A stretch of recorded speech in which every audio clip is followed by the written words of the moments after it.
Olá! No programa de hoje eu converso com uma contadora de histórias, bordadeira, escritora, enfermeira aposentada e estudiosa dos alimentos e das plantas. Parece muita coisa? Não é, porque tem mais uma. Após uma infância sofrida, casou-se aos 13 anos de idade e criou os 4 filhos sozinha. Entre eles, os músicos Emicida e Evandro Fiotti. Nem mesmo uma doença que a obriga a fazer hemodiálise quase que diariamente tira o entusiasmo dessa guerreira. Ela também confecciona bonecas de pano com restos de tecidos e ainda promove encontros gratuitos em espaços públicos para fazer sessões de escaldapés, contar histórias e ensinar. Como foi que eu descobri que poderia contar histórias? Histórias com H, que são histórias do mundo, e histórias com E, que são as histórias que eu presenciei. Quem recebe afeto precisa devolver afeto. Mesmo que não seja diretamente para aquelas pessoas que me deram, é demonstrar que eu aprendi.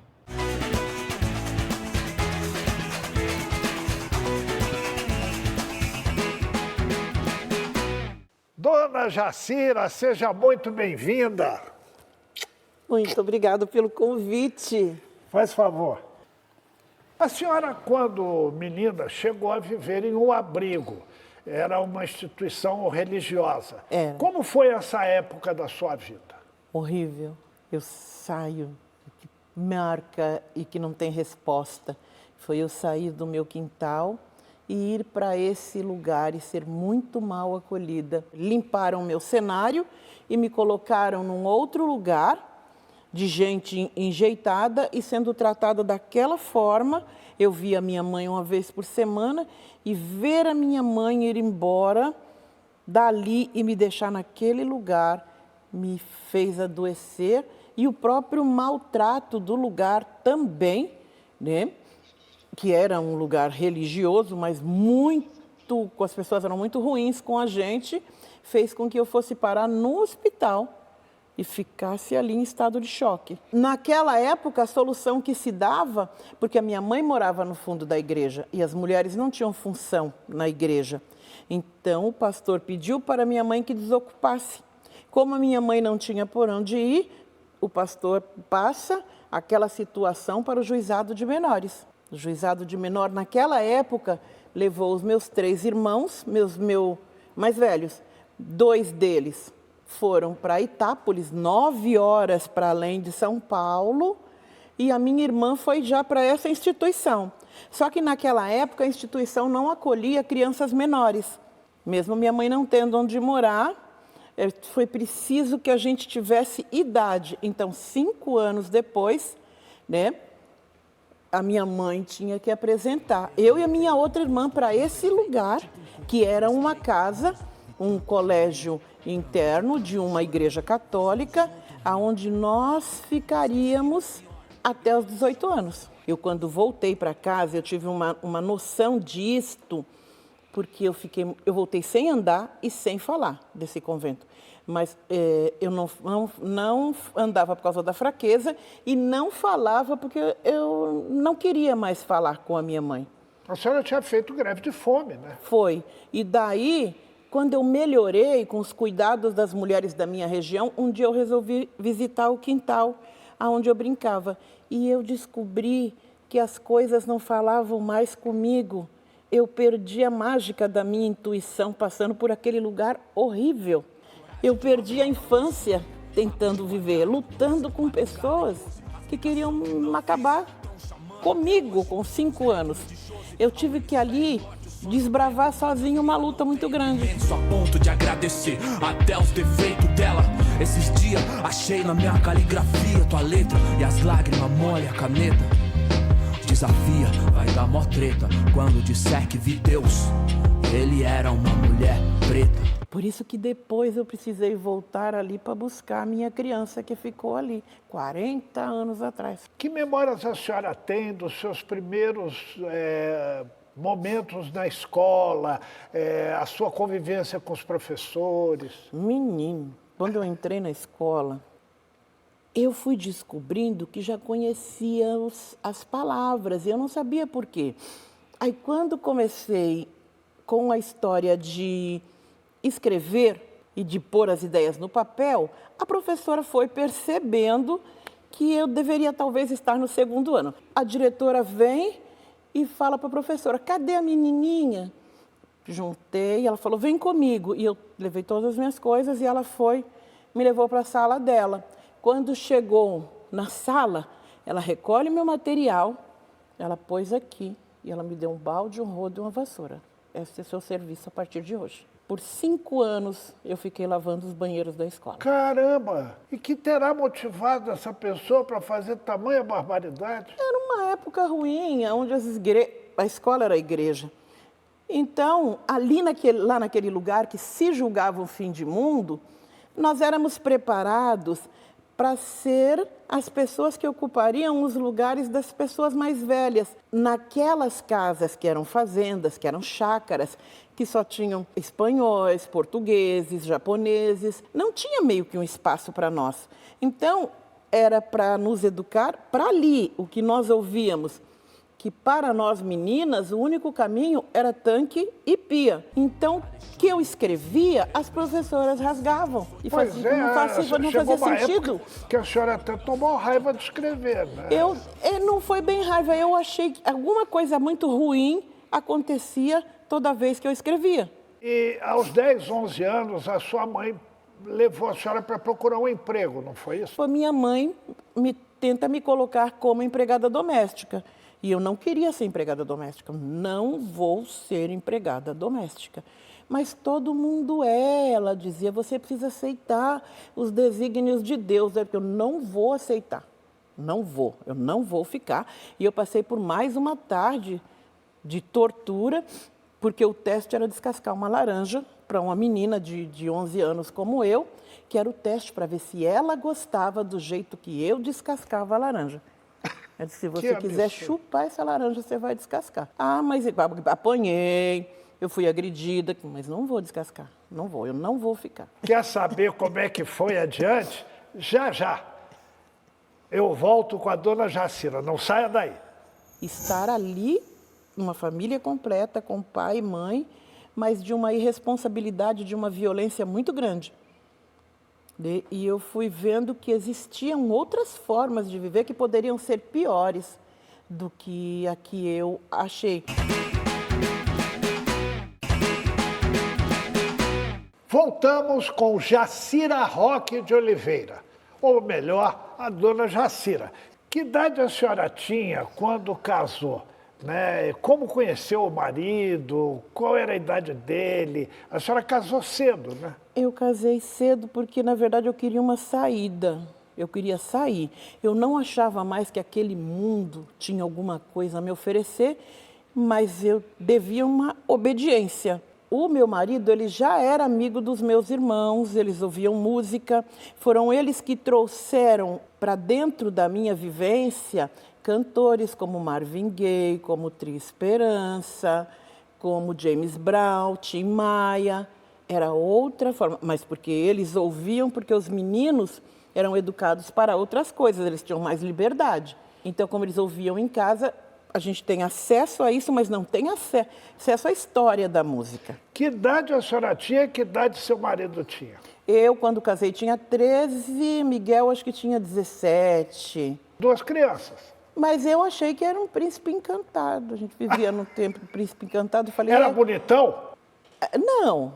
Mas para quem ama, né, o amor torna as coisas bonitas. Não vamos entrar nessa linha, que a gente começa, se apaixona e ali fica bonito. Fica bonito. E eu vi o Miguel como uma solução, porque eu falei: eu vou sair daqui, eu vou desenvolver o que eu quero fazer, né, e eu vou voltar de outra forma, né, e sempre achando que o Miguel fosse resolver os meus problemas. Não é assim nos contos de fada? O casamento com o Miguel, o seu príncipe encantado, rendeu 4 filhos. 5, porque ele se tornou mais filhos. Um filho. E ele tinha pai e mãe, mas era muito desestruturada, muito diferente da educação que eu tinha vindo. E eu comecei a sentir saudades da casa da minha mãe, porque era horrível estar ali, uma família completa, com pai e mãe, mas de uma irresponsabilidade, de uma violência muito grande. E eu fui vendo que existiam outras formas de viver que poderiam ser piores do que a que eu achei. Mas foi bom que lá, morando no Jardim Fontales, eu fui convidada pela política. Então, a política dos direitos e deveres. E eu conheci ali alguém que todo dia, todos os encontros me falava assim: você é muito inteligente, você é muito importante para esse lugar, mas você precisa enfrentar a escola. A mesma escola que te expulsou, você vai ter que enfrentar. E eu enfrento essa escola 10 anos depois. E foi aí, então, que a senhora resolveu voltar a estudar. Eu nunca havia desistido, mas eu não sabia qual era o caminho, porque eu achei a primeira muito cheia de violências. Ela, né, rasgando os meus textos, me pondo para lavar os banheiros, só eu. Eu não sabia o que aquilo queria dizer.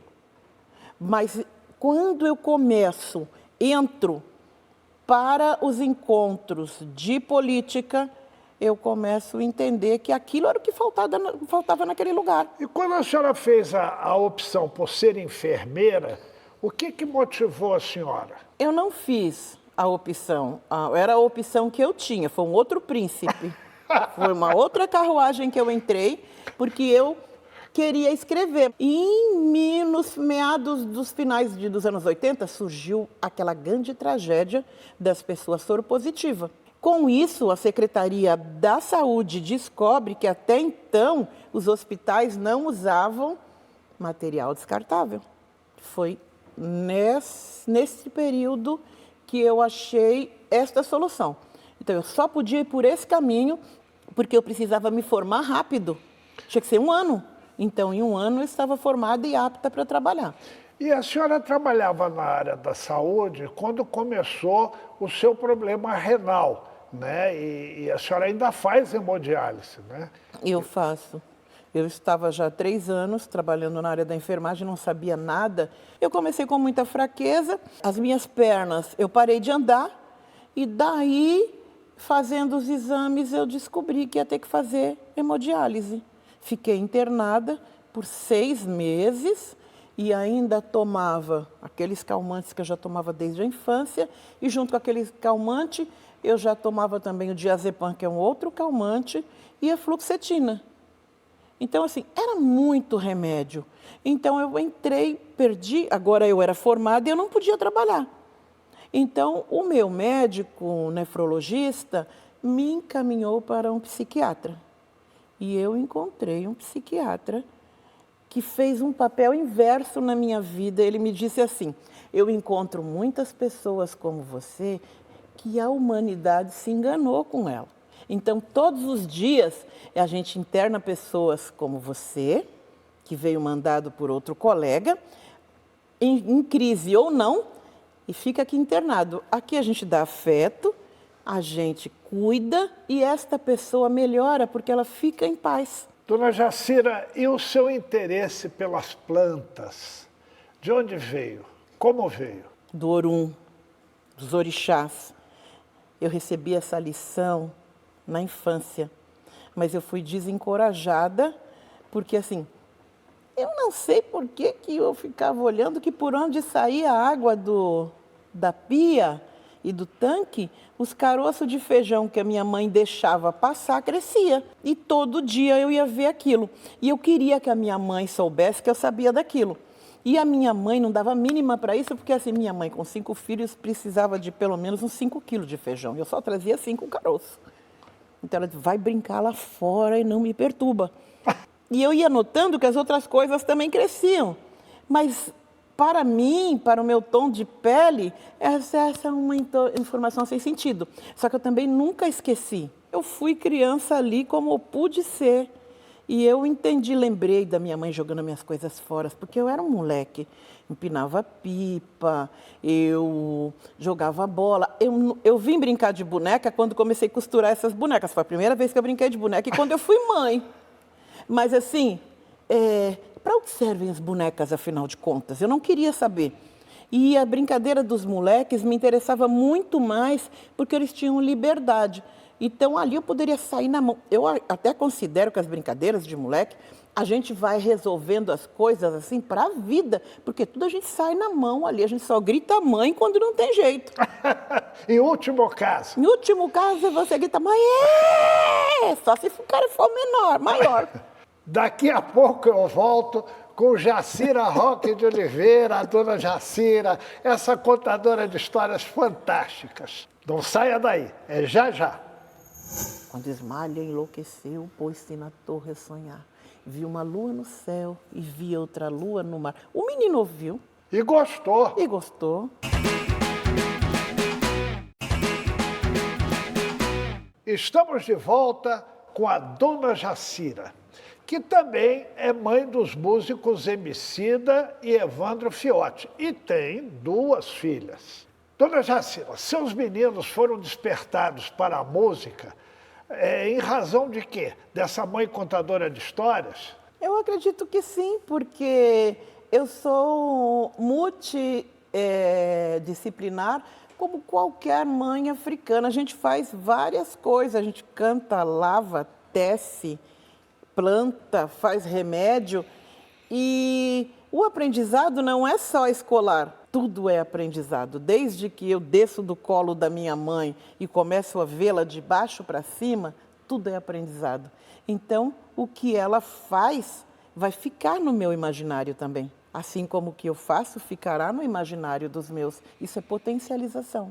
E como é que eles começaram na música? Quem começou primeiro, quem levou o outro, independente? Como é que começaram essa coisa da música? Olha, tem 2 caminhos diferentes. Evandro é um músico nato. Ele ouve e toca vários instrumentos.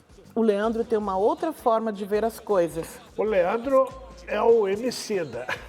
Leandro tem uma outra forma. O Leandro desenha desde muito cedo. Mas eu achava muito interessante que o Leandro sempre falava assim, eu não gosto de ser empregado, eu gosto de ser patrão. Eu nunca vou ser empregado. E eu ficava pensando, eu não sei como esse menino vai resolver essa situação na vida dele. Né? Eu não sei onde quem ele vai arranjar para mandar, para dar ordem. Então, a senhora sempre incentivou seus filhos. A sua casa, ela virou um estúdio, depois até virou uma empresa, né? E os músicos se reuniam lá, a senhora apoiava esse movimento. Minha casa sempre foi... sempre tive uma forma de educar os meus filhos que nem eu percebia. Quando o Leandro agora canta Ismália no Teatro Municipal e fala que ouviu de mim, eu fiquei preocupada, porque eu já tinha medo que eles quisessem se tornar artista pela perseguição que eu sofri. Eu tinha medo.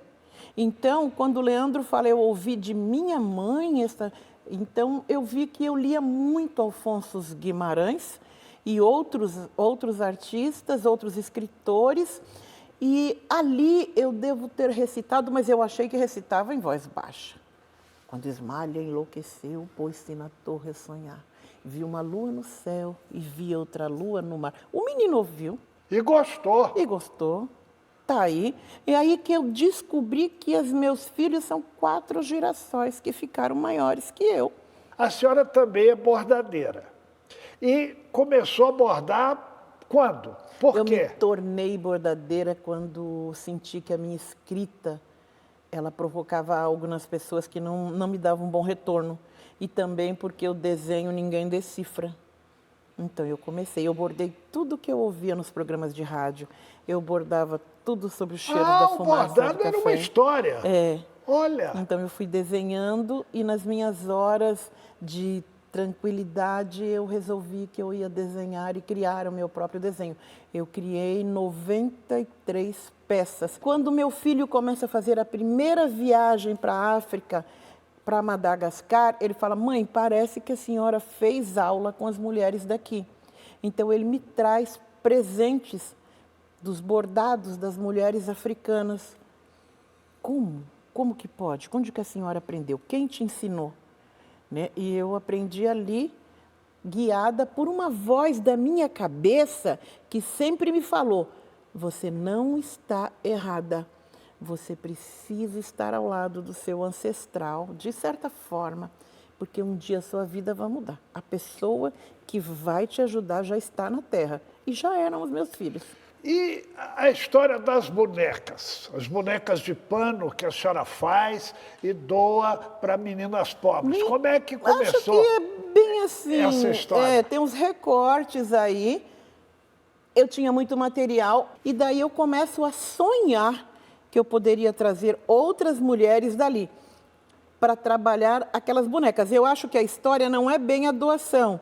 Foi trazer as mães para conversar sobre questões do corpo, sobre ginecologia, porque o negócio entre nós é tão intrincado que você tem que trazer para brincadeira, para você falar de coisas que são comuns, como menstruação, amamentação, coisas que passam pela nossa vida. Então, trabalhando as bonecas, todas as minhas netas têm, todas as meninas, algumas têm, porque as meninas, as pessoas também, elas não querem mais bonecas, elas querem computador, elas precisam tablet, de outras coisas. Celular. É para essa informação que a gente precisa ir. Voltar ao primeiro cofrinho, juntar um dinheirinho, e para isso nós não podemos mais fazer trabalho gratuito.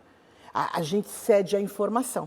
E é a partir daí que alguém que vai fazer a minha oficina de boneca, a minha oficina de bordado, alguém que vai para o meu escaldapé, começou a me dizer: Jacira, isso é política? Jacira, isto é política. Então eu dou a palavra. Mas a senhora não é candidata a nada? Eu sou candidata a ser a dona Jacira. Já conseguiu faz tempo. Já foi eleita faz tempo. O escaldapés é uma coisa bíblica, uma coisa bonita, uma coisa que representa uma atitude de humildade e respeito para com o outro. E faz bem à alma, né? A pessoa fica ali feliz, né? E até o escaldapés medicinal, enfim, né? Não deixa de ser uma doação, né? As mulheres da minha etnia, elas criavam gado, elas andavam por vários lugares com seu gado, elas vendiam coisas e de tarde elas contavam história. Antes de contar história, lavavam os pés e ofereciam água para outras pessoas que chegavam para contar como foi o dia. Ali, cada pessoa fazia uma coisa. E a arte do Quindese é potencializar as pessoas mais jovens e para que aquelas pessoas entendam que quando elas crescerem, elas precisam cuidar daquelas pessoas que envelheceram. O fato foi que a colonização fez um corte e tirou de nós o direito de receber cuidado e de só prestar cuidado. O escaldapé, ele é oferecido porque eu percebi que a minha mãe, com 83 anos, ela se recusa a receber cuidado. A minha mãe quer estar sempre alerta. Então, quando a minha mãe infartou e ela estava lá e a gente cuidando dela, mãe, está vindo fulano. Ela quer vir, ela quer se colocar íntegra e fazer o arroz e fazer o feijão como ela sempre fez. Receber bem. E é difícil que a gente diga, sua hora de sentar. Então, assim, a minha ideia com o escaldapé é dizer para essas pessoas, tem um momento que você precisa receber cuidado. Nós precisamos aceitar o cuidado, porque nós merecemos nessa idade em que estamos. Então, é isto.